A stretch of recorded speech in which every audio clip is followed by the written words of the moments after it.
AC Media is back. We got the exclusive interview with assistant coach coordinator of Keystone College Giants baseball program, Johnny McGarvey. Johnny, appreciate you taking the time out of your day. Thanks for having me, Mike. Always fun to be around, man. Absolutely, man. You want to talk about success. Now you're entering year 4 being the recruiting coordinator of Keystone. How's everything going? I mean, you guys win the conference every year. So we've won the championship 19 years in a row, and obviously I'm out here today recruiting, and we're at the American Legion state title game, so we're looking for the next guy who's going to help us win a championship, right? Right. So we come out, I mean, the right fielder for Del Vets is actually coming to Keystone, so it's good to see him play, good to see my brother out there coaching, but we're looking for like intangibles when we come out here, right? We want to see the guy who can handle the pressure, the guy who has good body language, the guy who's picking up his teammate, the guy who is first one out the dugout, right? We want the guy with the high energy, the guy who's going to show us how they can help us win, right? And I think you look at that Del Vets lineup up and down today, that's what we're looking for when we come out, right? Like, we want guys to swing it. We want guys to do all that. No, that was absolute pure domination on that field today. I mean, just a dominated win. And then that was my next question. What do you look for when you're recruiting at Keystone? And like the tangibles you say, is it just baseball savvy? Is it, do you see the grit, the heart? Because the recruits you've been able to land at Keystone has been imperative to building a championship caliber team year after year. 100%, right? So like us at Keystone, we're a little bit different. People think just because it's D3 that there aren't dudes there, right? At Keystone College, we've had the most draft picks. We've had 8 draft picks at the D3 level. We've had 2 more free agent signings after that, over 40 guys into indie ball. This past summer, we've sent 3 guys up to pitch in the Cape, which is things that D3 schools aren't doing, right? Mm-hmm. So when I'm recruiting, our motto isn't to necessarily rebuild, it's to reload. We've won the championship 19 years in a row for a reason, right? So I'm looking for the guy who's going to come in and play right away, right? I want either the high school senior that is dominant, probably should be going Division I, but wants to play right away and it's going to come to us, or I'm looking at the JUCO transfer that's coming in, or I'm attacking the transfer portal pretty heavy. Right, so I'm looking into those 3 avenues, but it has to be a guy that can come in right away and play. I'm not going to recruit a guy that's going to be a filler player for us, right? It doesn't make sense to me when you won the championship so many years in a row. Maybe if it was a startup program, you find some guys that are going to develop in your program. But for us, I mean, there's an immediate need to win. We're trying to make a World Series push every single year. Absolutely. I mean, that's well said. And you talk about, Johnny, you being a Delaware native, and you've been giving opportunities to Delaware athletes that maybe not have had in the prior past. Let's touch on that. And I know you had Chase Boyle from Sussex Central, DJ Long, great coach, great program there, able to snag him, and he was Conference Player of the Year? So he won tournament MVP. So he was the tournament MVP for us, which was awesome, right? I mean, it's always good to see a Delaware guy come in, and I always feel like Delaware guys have a little more grit, right? We have more to show. Right. And so up at Keystone, I was able to bring in both Chase Boyle, Hunter Roush last year, 2 Delaware natives from down south. And then this coming year, we're going to bring in Aiden Key, who's from Brandywine High School, Wilmington kid. And then down in the BCBL, I mean, obviously I gave a lot of opportunity for Delaware guys too, right? Like, we got a guy who came off of WilMU. We had 3 Delaware natives come and play for us. And then our head coach and our GM are Delaware guys, right? And we're recruiting basically from this Delaware, Philadelphia area to give back to the kids like you and me, right? Like, when we were growing up playing, we didn't have the same opportunity to come out here. We didn't have coaches really in our corner that were coming out from big programs like Keystone coming down to see the Delaware kid. We didn't have that. And now it's starting to grow a little bit more. And I think it's because of the culture, right? Like, you have baseball guys coming up now coaching or influencing the next generation, and we're growing the game right now, which is great for Delaware baseball. Absolutely. And let's touch on Delaware baseball. We've always said in the past, like, there's so much talent in Delaware that goes unnoticed. And we say it time after time, and I feel like sometimes these programs overlook these players. And you come out to a Delaware American Legion tournament, you go to the high school state tournament, there is players on that field that deserve to play at that college level and get that opportunity. And what you're doing right now is giving the opportunities and paving the way to expanding not only into the state of Delaware with some great college programs as well, obviously, but outside the state, and giving them guys and giving them back to the community. Right. And I think that's like the biggest thing, right? And I think people do that in each one of their communities. Good baseball people are trying to grow baseball in their community. And when you can build the backyard, think about how much better that makes us at Keystone, right? If I'm helping develop Delaware baseball and I know I can pick the top litter of Delaware baseball now to come to a Division III school up in Northeast PA, we're going to be really good if I can get the best player out of Delaware, right? So I think that's something that we we value at Keystone. I value as a coach, and I've always valued from a recruiting side and a baseball side. No, absolutely. Keystone always been a prestigious program. I remember seeing the name winning year after year, and I think that's what's enticing for players that are in the fringe, maybe Division I, Division II. You go to a Keystone, you get a chance to go to the Cape, you got a chance to play in high summer league, to play professional baseball, and also playing for a World Series championship and a World Series berth year after year. And you can throw on top of that too. I mean, look at what the transfer portal is, right? Mm-hmm. Like right now we have, there's a pitcher for us who's going to Austin Peay next year. We have another pitcher that's going to NYU, right? Like we have a guy who's looking right now to go out to Cal. So there's guys too that maybe they were that fringe player that you're talking about, come to us, play right away, and then, 1-2 years, maybe you transfer up a level because you do really well. For sure. And we have those connections. Think about it. We have 2 managers up in the Cape on our coaching staff. We can call any Power 5 in the country, and they're going to pick up the phone. That's something that not many people can say, right? No, for sure. And you talk about, I've been blessed a bit on winning teams. You've been on a lot of winning teams, championship caliber programs. I mean, that is so misunderstood about winning nowadays, because when you win, you are good forever, and you always have that bond with the team. You always have the memories, and they remember the team. You become a winner when you suck it up and sacrifice, and you were able to lift that trophy at the end of the day. And that's a moment people will never forget. I think that goes misunderstood in this day and age, especially in this day and age. And if you look at real life, I mean, like, look at what you're doing, right? You just said it. You won your whole life. We won a conference together in high school. You won when you came here at Wilmington, right? So you've won your whole life, and now you're taking that winner aspect and putting it into your everyday life, right? Like you're 30 years old, have your own company, have your own media going on, right? You have all these interviews going on, and that's what being a winner means at a young age, right? That's what you're learning at that young age to then take on to when now we're in our 30s and we're getting it going, right? Oh, absolutely, and that's well said, because everybody sees when people are at the top, right?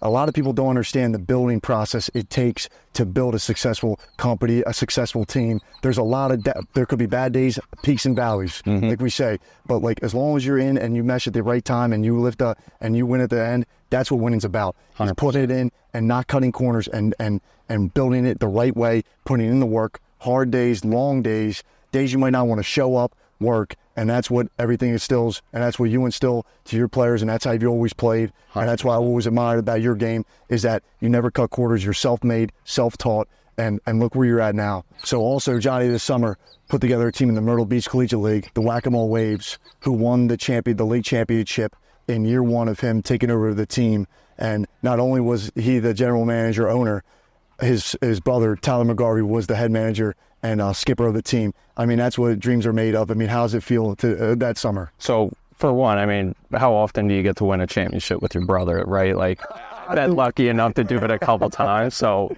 it's really cool for that. But then, two, I mean, like, the recruiting side of what Myrtle Beach is, right? Like, we were giving kids an experience to go to Myrtle Beach, play in a basically around 30-game season, all within a month, right? So you're going out there for a month, and you're looking to expand your game at the college level. And I don't think enough people understand the value behind summer ball, right? Summer ball is built for guys to get reps, develop, but then also get exposure. If you're the JUCO guy, or you're the guy in the portal, or you're trying to make a pro push, you got to be playing summer ball. Absolutely. You're not going to make a pro push if you're not playing summer ball. I'm sorry. I don't care who you are. You need to play summer ball if you want to play pro ball. Right. And so that's where, like, I mean, leagues like us, the BCBL, we're almost like a stepping stone to get to the leagues like the Cape Cod League, to get to leagues like the NECBL, get to leagues like the CPL, the Coastal Plains League, right? A league you played in, right? And, like, that's how you build up the resume a little bit as a player. So BCBL was a lot of fun. We got the championship. We were pulling guys from, big-time programs, like regionally ranked programs, D2s, D3s. We're hoping to next year dive a little bit more into the D1 crowd and keep growing. And, I mean, year 1 winning the championship, there's a lot of pressure to come back next year and do it again. No, absolutely, you'll be fine. I mean, and you talk about when you put the team together back in the fall when you started. What was your MO about putting that team together? What were you looking for? Was there any specific teams or programs you wanted to talk to, or did you cast a wide net and just see who you could land in year 1? So I casted a wide net to start, but then I started dialing it in a little bit more, and I was trying to find more so, like, not necessarily the highest level player, right? Like, I'm not looking just for a D1 guy that's not playing. I was looking for the D3 guy that might have been the best hitter on his team. For sure. I was looking for the D2 guy that probably was going to steal a shit ton of bags, right? Like, steal a ton of bases. Like, I'm looking for those players that were already playing in a season, so then when they come out to me, they're in mid-season form, right? Yep. Whereas, like, you know, my first initial thought was, hey, I could probably pull some Division I guys, but then the Division I guys I started talking to weren't the ones that were actually putting up numbers and were going to help us win, right? So I think part of the success behind why we won was we found players from really good D3, D2 programs that were the dude at their program, right? Exactly. You talk about, like, maybe these guys were under the radar, diamonds Under in the rough, radar, yep. diamonds in a rough. I mean, just absolute just gamers. They might not come off the charts as a high 60, high velo, but they play and they play to win. Like I said, I never was a big numbers guy, but you know what? You play for the love of the game and you just play your heart out and you try to get better. And coaches who gave me the opportunity, I'll be forever grateful, because I never was on the charts. Hey, I wasn't throwing 100 across a diamond or hitting 500-foot bombs. You know what I mean? Right. You wanted to be in the game, in the moment. I think that's what we get back to in the prospecting now and the recruiting, is that everybody wants to look at the attributes, but they don't want to look at the hard hustle, who can win you championships, rings. Who wins, right? Like the intangibles, like you've been talking about, right? Like, there's more to winning than just the talent, right? Like, there's the guy that, what do you do when you're 0-2? Are you going to panic that you're going to strike out, or are you going to stick the barrel out and get a two-strike hit, right? Like, exactly. That's what a gamer is, right? Like, or the guy who, ball in the dirt ball read, I'm going to take the next bag. That's the gamer, right? And those are things that, that, you know, they're almost instinctual more so, right? Like you said, like the metrics might not be great with the arm. The metrics might not be great with, I mean, your metrics with the bat were pretty good, but right, like, you know what I'm saying? But like the things that matter are you taking that extra bag? Are you making the hustle play? Are you being aggressive to win that game, right? And I think that's one thing that you're dialed in on what you're talking about. And for sure, to get a team in year one, to take over a team with I don't know how much history, but to get a group to buy in and mesh, and with your brother at the helm of the team. Oh, well, I credit him for all of that. I mean, he kept the clubhouse very calm throughout the year, right? Like, no panic. Guys were having fun, but they also wanted to win, which is different in summer ball, right? Some guys go out to get the reps and develop.